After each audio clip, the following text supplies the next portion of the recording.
Amém, glória a Deus, bom dia, graça e paz. Que bom que você está aqui nessa manhã, né, de chuva, de frio, mas que nada segurou você, né? A gente tem aquele hábito de ouvir pessoas dizerem, hoje não vou não porque está chovendo, né? Mas não chove aqui dentro, viu? Posso garantir que não chove, né, pastor? Não chove aqui dentro, então venha porque Deus sempre vai honrar o teu compromisso, a tua fidelidade, o teu esforço e empenho em adorá-lo. Eu quero, não sei quantos estavam aqui em novembro, salvo engano, eu ministrei uma palavra sobre nossa adoração, nosso culto, e falei da oferta de Caim e de Abel. A Dani está lembrando, né? Então tá bom. Quem não lembra, de repente você pode assistir lá. E Deus tocou meu coração para continuar nessa linha. Não é uma continuação daquela palavra, mas é uma continuação da ideia. Então eu quero convidar você a meditar comigo alguns versos do capítulo 58 do livro de Isaías, profeta Isaías, que fala, esse capítulo fala da verdadeira e da falsa adoração. Existe adoração falsa, né? A palavra está dizendo isso, existe adoração falsa. A gente às vezes é levado a pensar, não, só existe a adoração genuína. Não, existe uma adoração que é falsa. E a gente vai meditar sobre isso. Quero ler primeiramente o verso 3. Eu quero começar pelo 3. Quero ler com você, que diz essa palavra assim. O povo de Israel falando com Deus. Por isso está dizendo, dizem, era o povo se referindo a Deus, fazendo uma oração. Jejuamos diante de ti, por que não prestas atenção?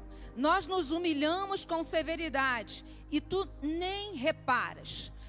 Essa é uma pergunta que o povo estava fazendo a Deus, porque eles achavam que eles estavam adorando, eles estavam oferecendo um sacrifício a Deus, que era o seu jejum, eles estavam se empenhando e Deus, usando uma expressão nossa, não estava nem aí para o que eles estavam fazendo. Eu não sei você, mas eu já ouvi esse tipo de queixa, de murmuração, de reclamação. De alguém que fala assim, mas eu tenho buscado, eu tenho me esforçado, eu tenho ido ao culto, eu tenho procurado ser correto, eu tenho. E Deus parece que não está nem aí, Deus não está se importando, Deus não me responde, Deus está inerte. Quem nunca escutou esse tipo de coisa, né? Você vai conversar com alguém, a pessoa sempre vem com essa, eu tenho. O povo estava assim, né, falando com Deus com esse mesmo pensamento, esse mesmo sentimento. Eu estou fazendo a minha parte, eu estou me empenhando, e o senhor não está fazendo nada. E esse é o contexto dessa palavra aqui. Nós vemos um povo que está se achando, né? Aliás, me parece que já não estão mais se achando, estão tendo certeza, né?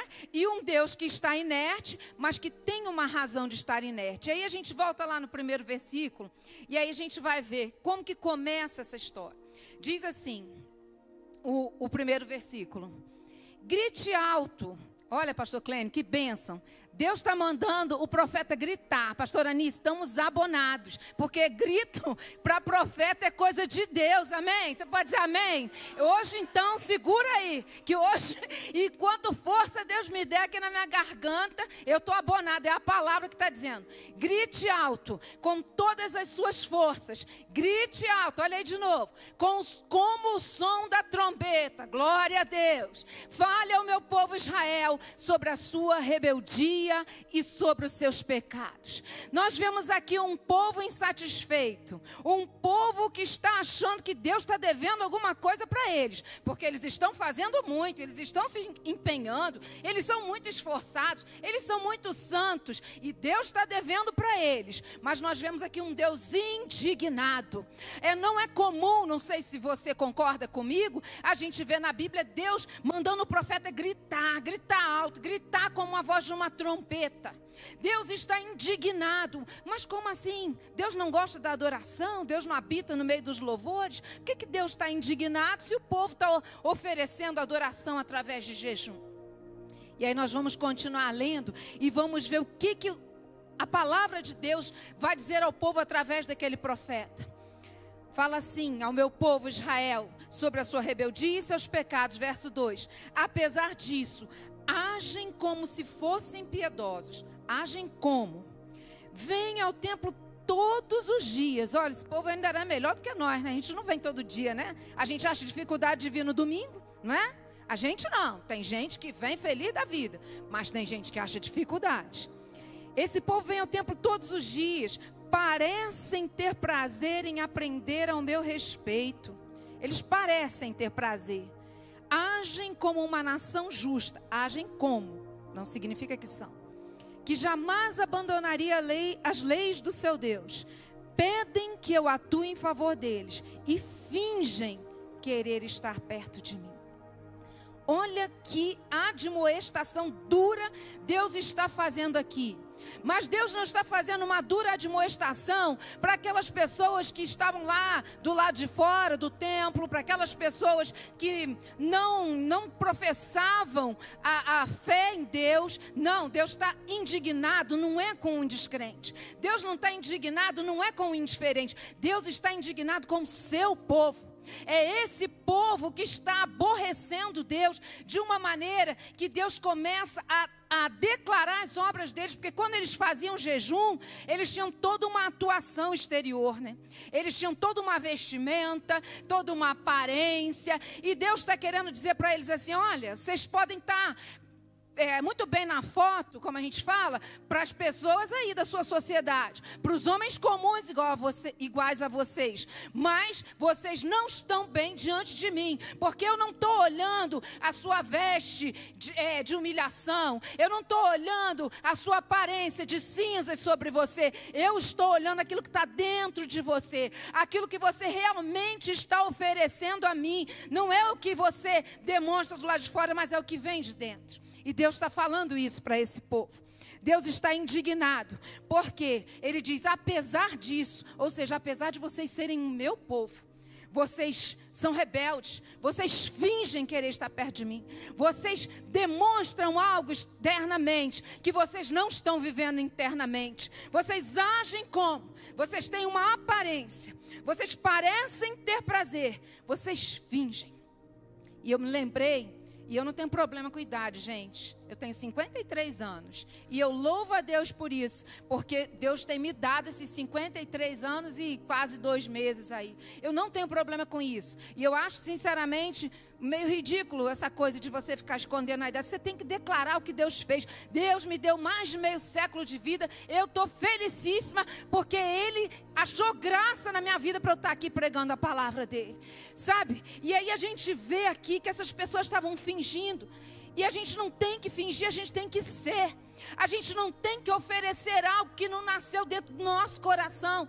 E eu louvo a Deus porque neste tempo da minha vida, Deus tem me permitido estar aqui para trazer para mim e para você, da parte de Deus, que eu fui advertida primeiro, a consciência de que a adoração ela tem que ser genuína. Não dá para a gente pensar que a gente pode enganar a Deus com um louvor que sai única e exclusivamente dos lábios, mas que não procede do nosso coração.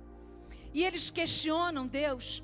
E é muito interessante isso, porque o questionar Deus, dependendo da circunstância, eu nem vejo tanto problema. Porque Deus é um Deus que se comunica conosco. Então tem situações que a gente precisa perguntar para Ele, a gente quer entender. E eu não vejo problema nisso.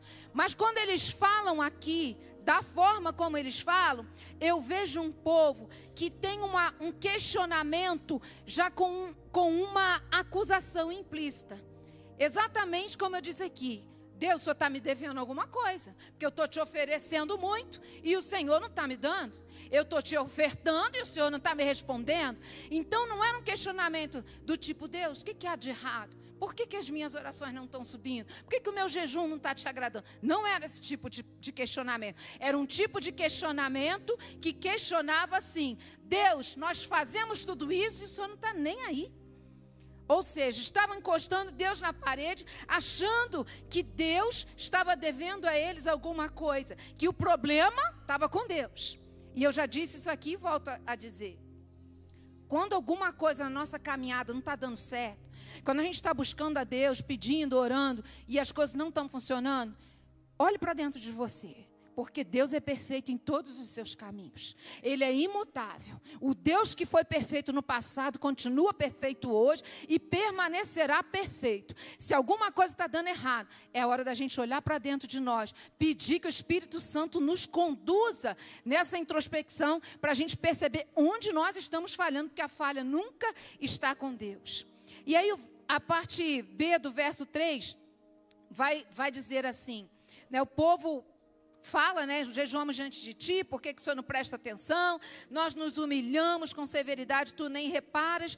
E aí Deus responde. Quem acha que Deus não responde, que Deus está muito em silêncio, aguarde, porque Deus responde. E olha a resposta de Deus. Vou lhes dizer por quê.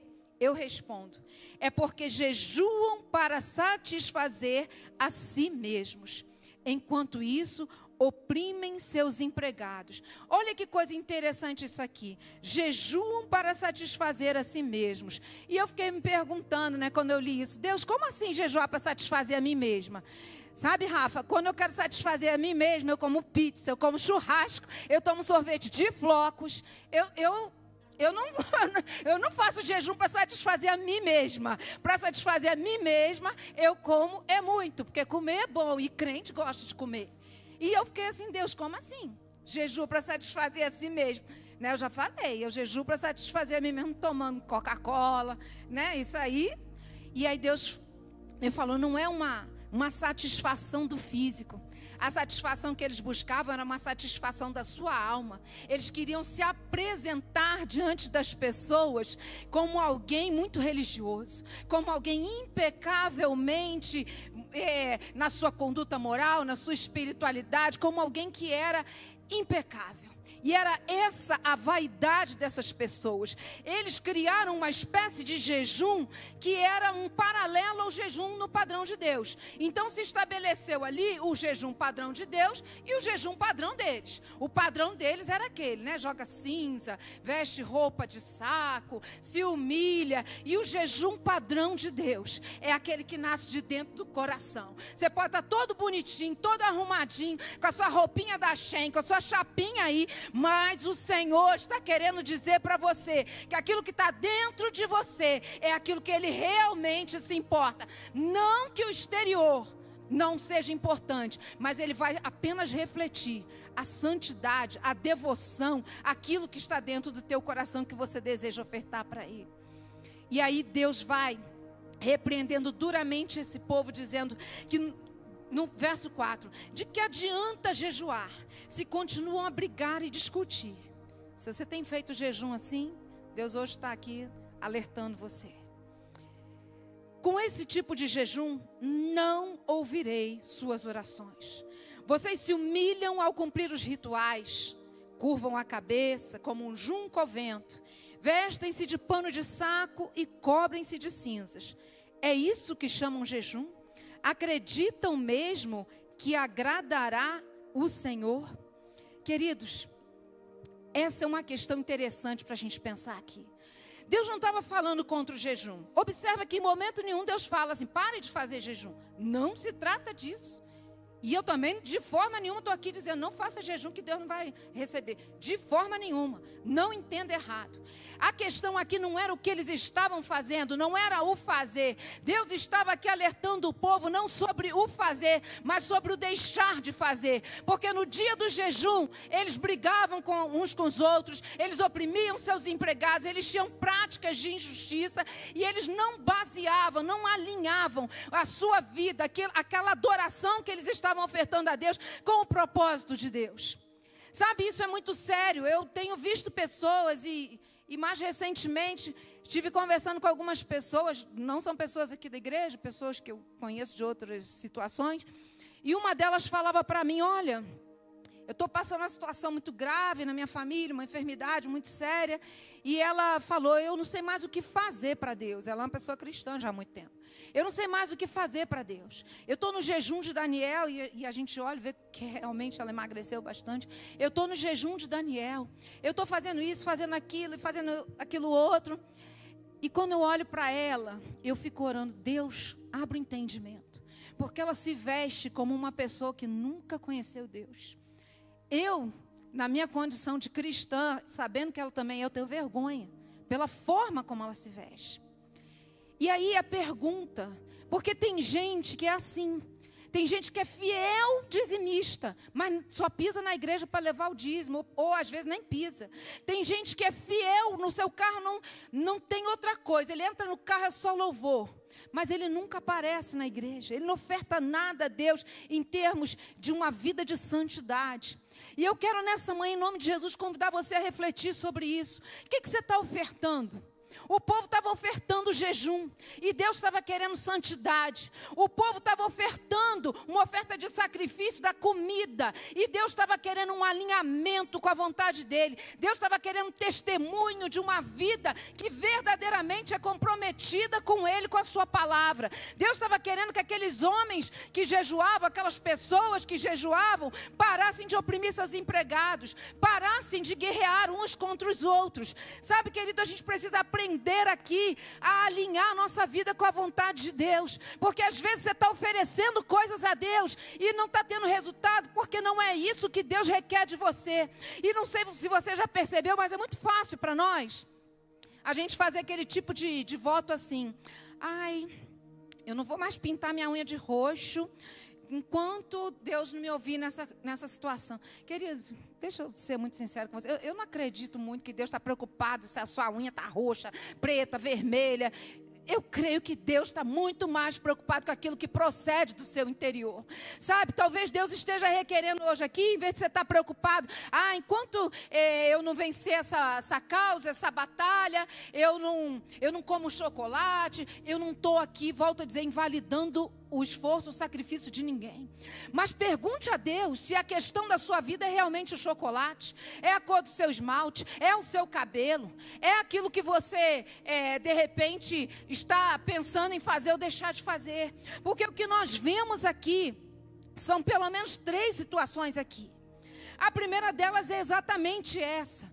Deus estava querendo que um povo, não que fizesse, fazer, eles estavam fazendo muito. Eles estavam, se vestindo daquela forma, sua aparência toda comprometida ali, envolvida no seu contexto de jejum. A questão não era o fazer, mas o deixar de fazer.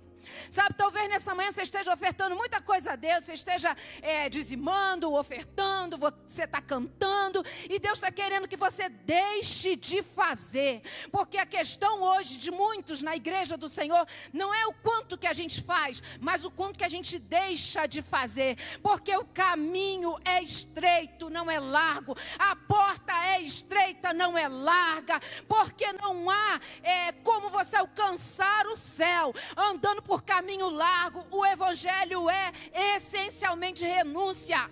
Renúncia. Você pode dizer amém para isso? Você está entendendo o que eu estou dizendo aqui?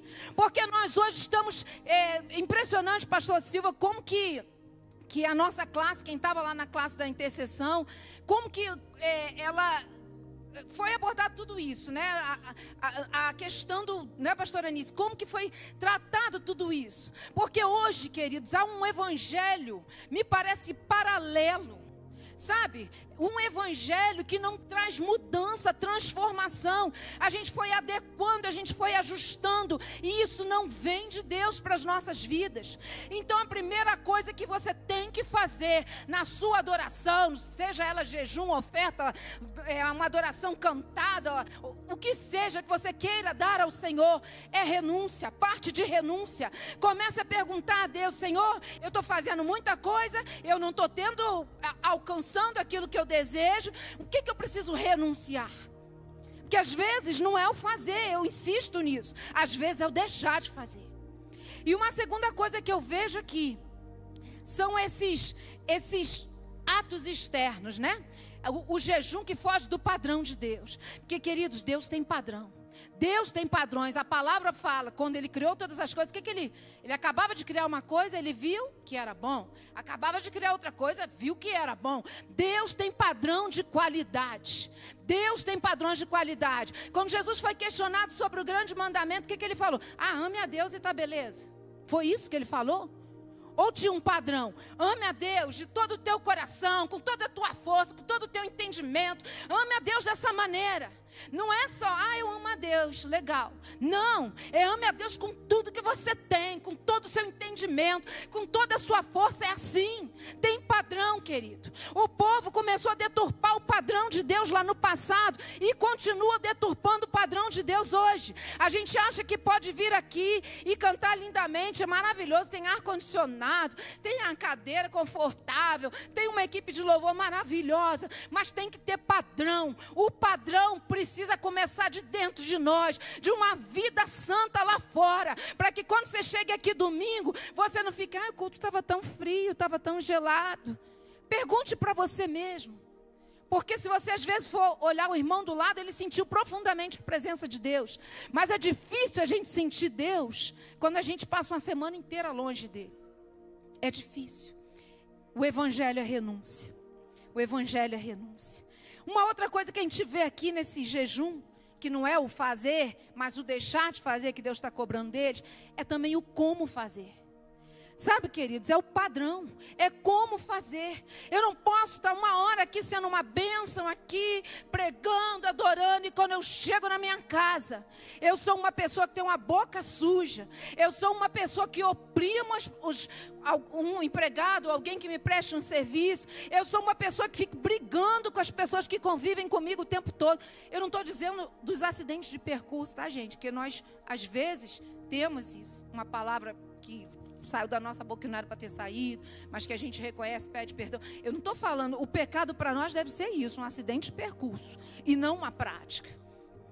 Então existe aqui um compromisso. Deus está nos alertando sobre o deixar de fazer e sobre o como fazer. Tem padrão, não é de qualquer jeito. Você está vendo o povo lá fora agora celebrando? Eles treinaram um ano. No Rio de Janeiro acaba um carnaval, já começa o outro de ensaio, de trabalhos. Se estiver chovendo, eles estão lá no sambódromo com chuva caindo na cabeça. Mas muitos crentes que têm o seu carro, entram dentro dele, saem aqui na porta, não vêm para a igreja, porque está chovendo. Tem padrão, querido. Tem padrão, e quando a gente não entende o padrão, não respeita o padrão de santidade, o altíssimo padrão do Deus eterno, a gente não tem efetividade na nossa busca, nas nossas orações. E tem um outro aspecto aqui, são os atos paralelos.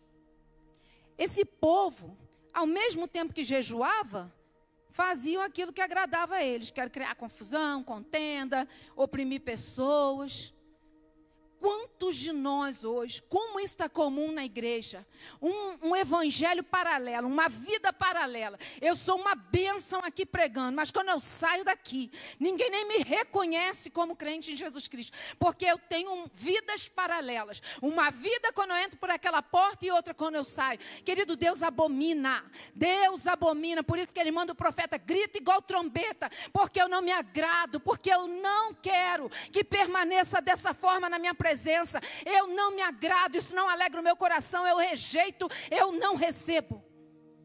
Deus está nos alertando hoje para uma vida íntegra com Ele, inteira, e não uma vida fragmentada.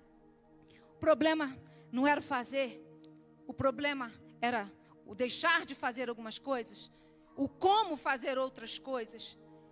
E uma entrega total, era isso que Deus estava requerendo. Vamos continuar? Versos 6 e 7 vão dizer: este é o tipo de jejum que deseja. Olha o padrão. Deus começa a ensinar ao povo o padrão dele. Este é o tipo de jejum que desejo. Soltem os que foram presos injustamente. Aliviem as cargas de seus empregados. Libertem os oprimidos. Removam as correntes que prendem as pessoas. Repartam seu alimento com os famintos. Ofereçam abrigo aos que não têm casa. Deem roupas aos que precisam. Não se escondam dos que carecem de ajuda. Deus, com seu padrão elevado, está condenando as práticas contrárias ao jejum. O jejum era uma prática de buscar mais a presença de Deus, de se aprofundar mais na intimidade com Deus. Mas em paralelo ao jejum, o povo fazia isso. E Deus está dizendo para eles: olha, eu tenho um padrão e é esse o jejum que eu quero de você. E o povo, a prática do povo era oprimir empregados, era brigar entre si.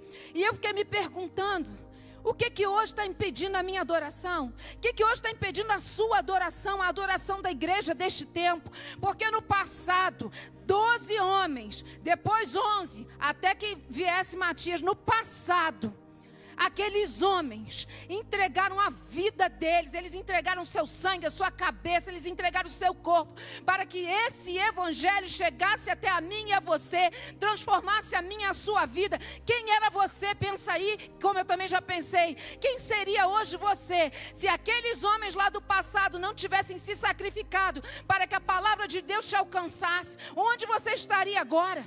Onde você estaria num dia de carnaval como esse, num domingo de carnaval? O que você estaria fazendo? Não fosse a misericórdia de Deus, através de homens que entenderam que servir a Jesus é entregar tudo que você tem, é sem reserva, é sem atos paralelos, é integralidade, é intensidade, é uma decisão de não voltar atrás.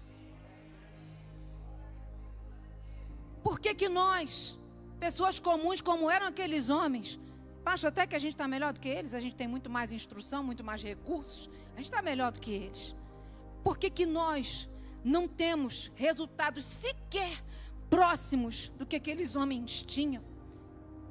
A gente se acomoda, mas é interessante, sabe, Patrícia? Eu vejo assim, e eu fiquei pensando nisso. Quando a gente entra numa empresa, o que a gente logo quer fazer? A gente quer trabalhar direito, quer ser reconhecido. Se a gente sabe que aquela empresa tem um plano de carreira, eu vou me empenhar, porque eu quero galgar uma condição melhor, eu quero ter um melhor salário, uma melhor posição hierárquica. Nós que somos militares, o que a gente batalha? Faz curso, vai e anda impecável no seu cabelo, no seu uniforme, tudo brilhando, sapato, cinto. Por quê? Porque você quer ser bem avaliado e quer galgar. Mas nós entramos para uma vida com Deus, nós fomos alcançados por essa graça, por esse amor. E às vezes nós, beleza, estou aqui sentadinho, não estou falando que você não deva estar aí sentadinho, é uma benção. Mas você não alcança nada mais, porque não há uma entrega, não há uma dedicação. Você passa num concurso, logo você está estudando para o outro, porque esse aqui não é exatamente o que eu quero. É ou não é assim, gente? É ou não é? Ou estou falando alguma coisa errada aqui sobre isso? Quantos você conhece que acabou de passar no concurso e já está estudando para o outro, porque tem condição de melhorar?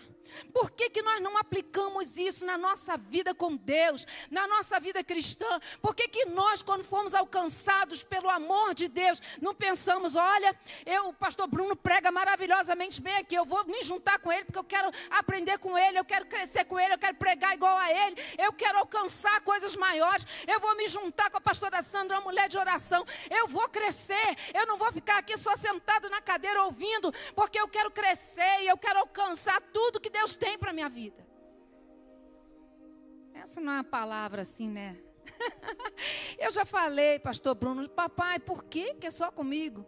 Por que só, né? Por que o senhor só me dá esse chicote na mão? Aí ele ainda não me respondeu muito não, mas eu estou tranquila porque eu tenho que obedecer. Eu não venho aqui no meu nome, eu venho aqui no nome dele. Se eu tivesse aqui no meu nome, eu traria talvez falar de amenidade, mas eu não estou aqui para falar de amenidade. Porque o evangelho de Jesus é espinho, é não ter onde reclinar a cabeça, mas é confiar que venha o que vier, ele está conosco. Há uma promessa, você não está solto nessa vida, você não está desamparado. Passe o que tiver de passar, ele passa com você. As águas não te submergirão, o fogo não te queimará. Há uma promessa para aquele que permanece fiel. Aleluia. Versos 8 e 9. Olha que coisa interessante aqui. O povo tinha aqueles atos. Eu deixo a pergunta para você: quais são os seus atos?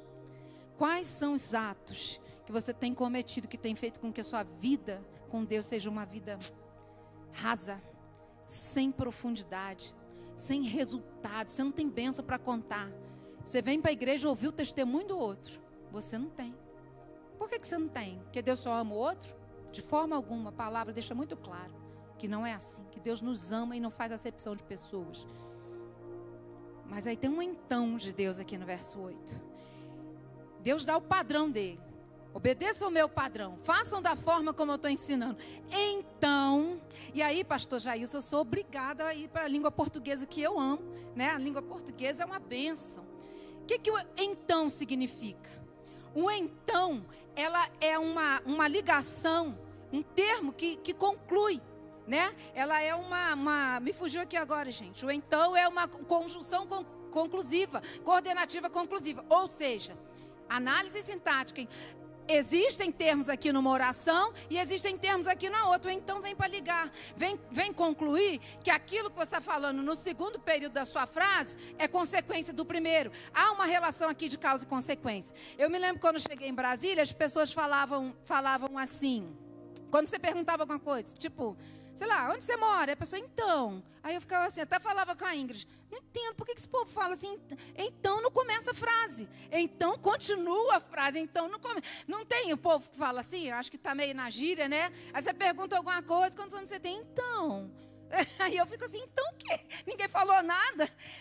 Mas aí Deus está ensinando para a gente aqui. Bíblia também ensina português, olha que coisa maravilhosa. Porque, gente, parece besteira, mas a gente conhecendo a língua, a gente tem mais facilidade de interpretação.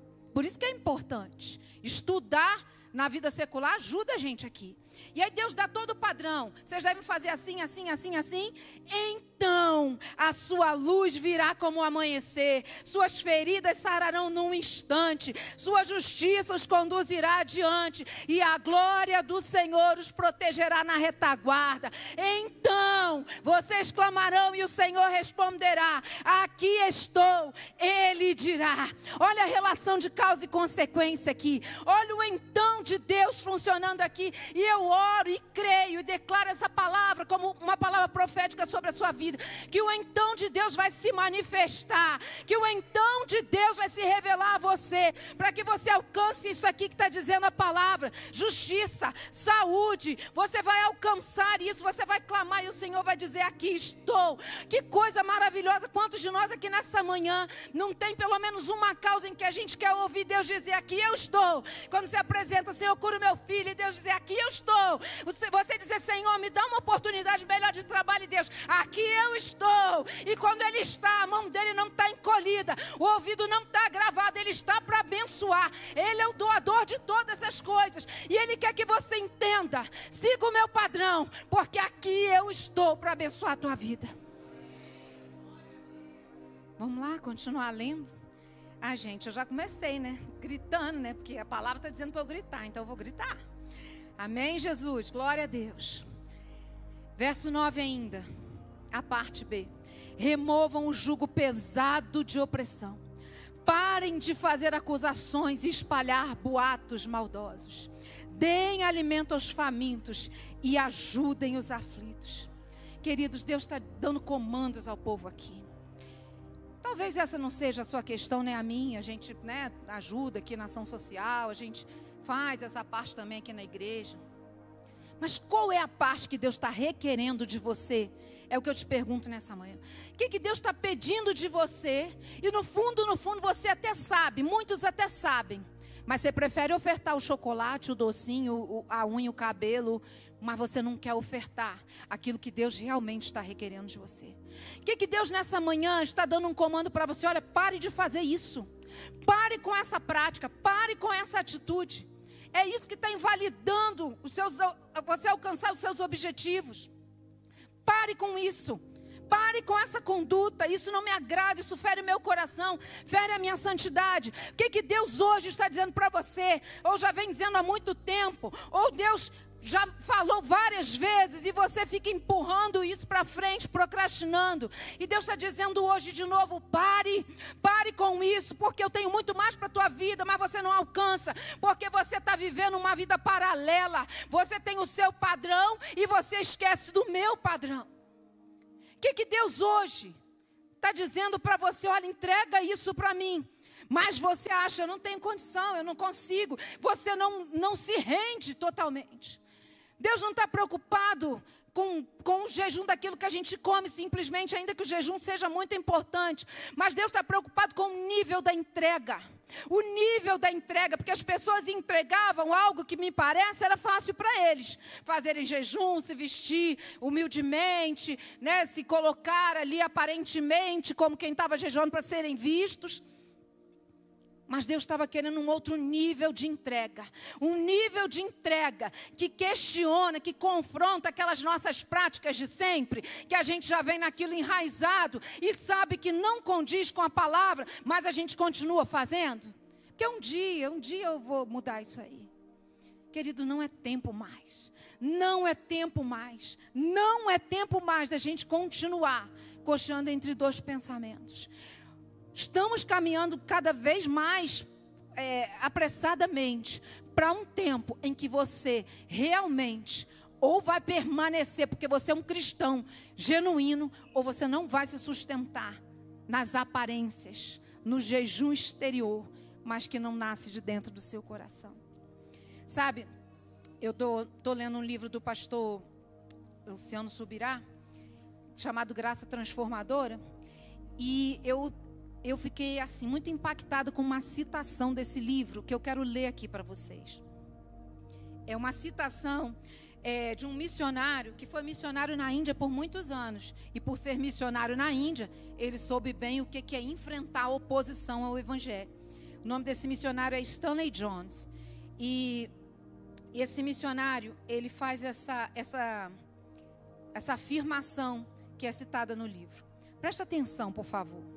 O maior inimigo do cristianismo não é o anticristianismo, é o subcristianismo.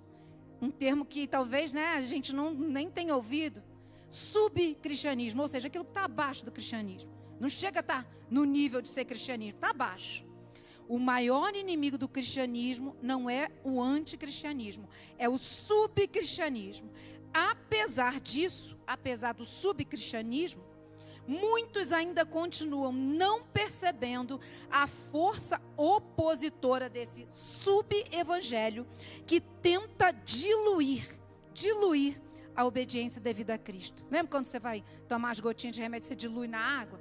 O remédio às vezes é roxo, mas quando você bota na água, fica lilás, fica clarinho, porque você diluiu, enfraqueceu.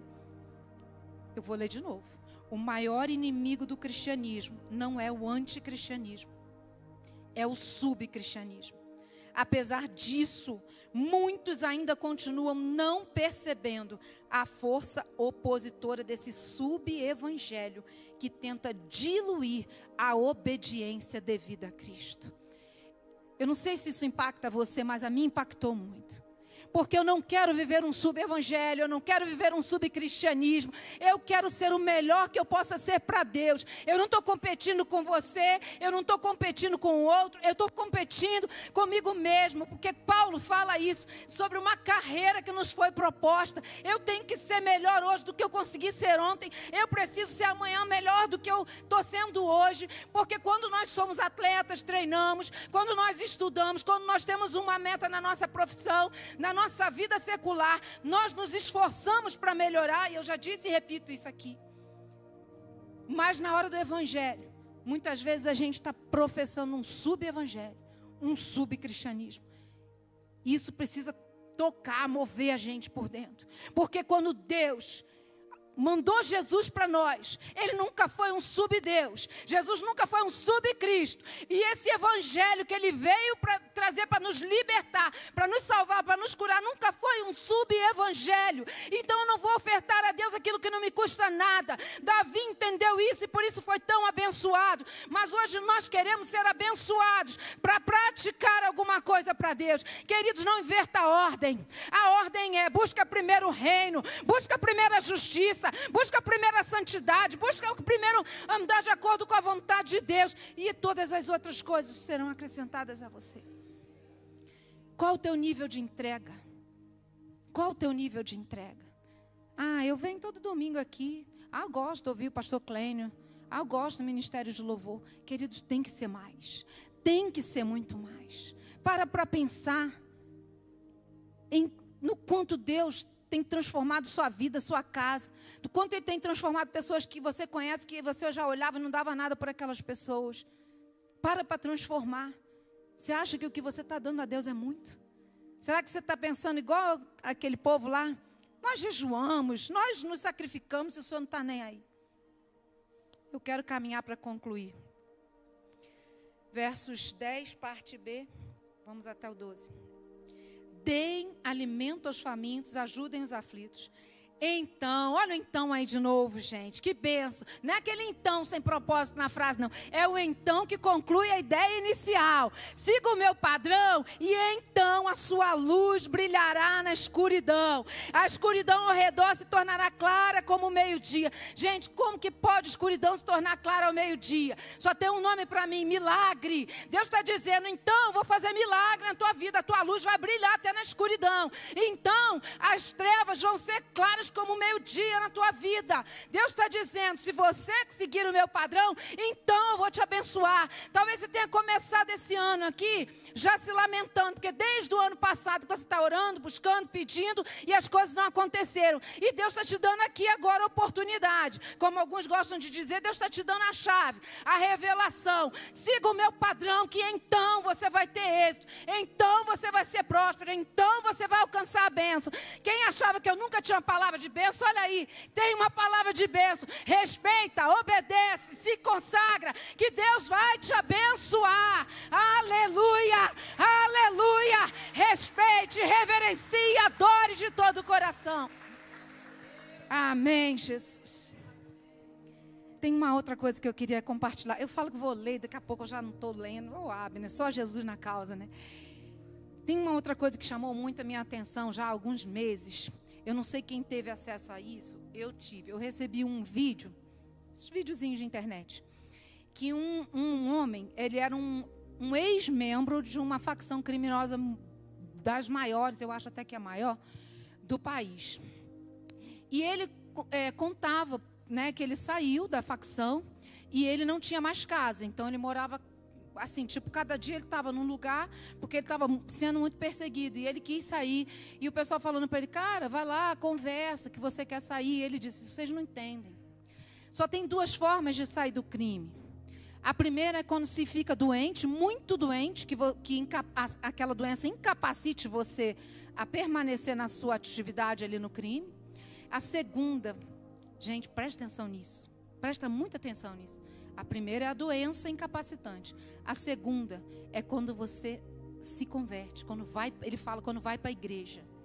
Só que aí ele continua esmiuçando isso, pastor. Ele não fala assim, mas não é ir para a igreja de qualquer jeito, não. Não é ir para a igreja e ir para o baile funk, não. Não é ir para a igreja e ir para o pagode, não. E eu vou acrescentar aqui hoje, não é ir para a igreja e ir para o bailinho aqui, não. Durante a semana, não. Do carnaval, não. Não é isso. Se for assim, não permanece, não sobrevive. É ir para a igreja e ser crente de verdade.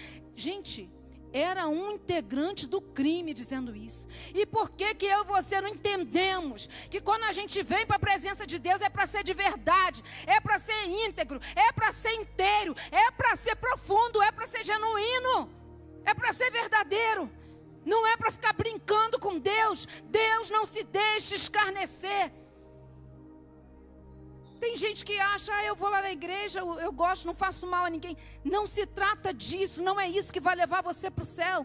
O que vai levar você para o céu é o quanto de entrega da sua vida você resolveu dar para Ele. O quanto que você se arrepende, o quanto que você reconhece, o quanto que você o convida para ser Senhor da sua vida. Eu aprendi desde nova uma frase, que a gente investe naquilo que a gente ama. Eu era bem adolescente, estava num congresso e ouvi essa frase. A gente investe naquilo que a gente ama. Isso é uma verdade. Talvez você não tenha ainda refletido comigo, mas eu vou te dar a oportunidade. Quem gosta de carro, o que faz? Compra aquelas espuminhas para o pneu ficar brilhando. Tem um lá em casa, não vou nem olhar para não denunciar. Né? Compra aquelas... Lava o carro, meu Deus do céu. Quase que o carro toma mais banho que nós. Lava o carro e limpa o carro, aspira o carro. Tem gente que ama o cabelo. Gente, gasta um shampoo importado caríssimo. Não é verdade, mulherada aí? Dá um sinal aí para mim, mulherada aí. Vamos descontrair aqui um pouco o ambiente, porque a palavra está meio, né? Não é verdade isso, gente? Homens que gostam da sua barba, vão lá, gastam. Às vezes o barbeiro é o mais caro que tem na sua quadra, mas é ele que acerta a sua barba do jeito que você gosta. Você investe. Você investe. Você gosta da sua esposa? Você investe. Você investe no que ama. Quem gosta do seu clube, lá do seu time, paga mensalidade, viaja para ver o time até fora do país. Não é verdade isso, gente? Mas por que com Deus a gente banaliza? Por que com as coisas de Deus a gente acha que Deus é amor? Deus é amor sim, mas Ele não é só amor não. Ele é fogo consumidor. Ele é aquele que esmiuça a pé, essa rocha. Queridos, Deus é muito mais do que aquele nosso pensamento consegue alcançar. E a gente precisa ter um nível de entrega total a Ele. Então a sua luz brilhará na escuridão. A escuridão ao redor se tornará clara como o meio-dia. Verso 11. O Senhor os guiará continuamente. Lhes dará água quando tiverem sede. Guiar continuamente. Fala de direção, de uma direção permanente de Deus na sua vida. Vai dar água quando você tiver sede. Fala de uma provisão. Quando vocês serão como um jardim bem regado. Fala da beleza. As pessoas vão olhar para você e vão ver, tem uma beleza de Deus aí na sua vida. Parece um jardim bem regado. Como a fonte que não para de jorrar. Olha aí a abundância de Deus na sua vida. Quando você entende que não é do seu jeito, é do jeito dele. Não é de acordo com o teu padrão paralelo, mas é o padrão dele. Acaba com o paralelismo, quase que não sai, na sua vida em nome de Jesus. Acaba com isso. E construirão as ruínas desertas das suas cidades. E serão conhecidos como reparadores de muros e restauradores de ruas e casas. Construirão ruínas desertas, fala de restituição. Reconhecidos, fala de honra. Fala de honra. Restauradores de ruas e casas, fala de plenitude. Porque você vai construir as ruínas de muros, de casas, das cidades. É a plenitude de Deus. Deus não vai deixar nada para trás. Deus não vai deixar nada para trás. Deus hoje está querendo dizer, olha, toda treva na sua vida, eu quero transformar em luz como a luz do meio-dia. Toda falta de saúde, eu quero ministrar hoje a cura na sua vida. Tudo aquilo que está retido, que está impedido, que está atrapalhado, embaraçado, eu quero hoje abençoar, prosperar, restaurar. Deus está falando de várias áreas da nossa vida aqui. Eu quero hoje operar milagres na sua vida. Eu quero transformar a sua vida numa plenitude, porque não vai faltar, vai ser abundância, vai ser uma direção de Deus para você continuamente. Eu quero convidar você a refletir enquanto nós ouvimos aqui uma canção. Sabe, talvez como todos nós, você fez seus planos para 2024. E certamente ninguém fez plano de ter um ano ruim. A gente quer ter um ano, né, Marcelo, sempre melhor, mais extraordinário, mais especial. E eu quero aqui te dar alguns conselhos que eu entendo aqui da palavra de Deus. Você quer um 2024 extraordinário? Você quer romper naquelas áreas que você já está ali, dá um passo à frente, dois para trás, como a gente fala no quartel, está marcando passo, que é aquele povo que fica marchando num lugar só? Está marcando passo? Aprofunde o seu nível de entrega. Para de achar que você está fazendo muita coisa. Que isso é muita coisa. A palavra de Deus fala que a nossa justiça é trapo de imundície. A gente nunca está fazendo muita coisa para Deus. A gente nunca está fazendo. Não fragmente a sua vida cristã. Não seja um adorador, metade do teu dia, na outra metade do teu dia um murmurador. Não seja uma pessoa que usa o nome de Deus num determinado período da sua vida e no outro determinado período parece que você nunca ouviu Deus, nunca viu, nunca teve comunhão com Ele. Alinhe sua devoção com a vontade dEle, com os padrões dEle. Renuncie tudo aquilo que está atrapalhando a sua caminhada. E aí você vai poder viver o então. O então de Deus. Eu creio num Deus que está ansioso. Se é que Deus pode ficar ansioso, né, gente? Isso é uma forma de expressão aqui. Eu creio num Deus que está ávido por promover esse então na nossa vida. Abençoar você. Fazer você próspero. Fazer você curado. Fazer você liberto. Seja qual área que for. Fazer você bombar. Fazer você voar alto. Mas tem um padrão primeiro. Primeiro é o padrão de Deus. Depois as consequências. Depois o então.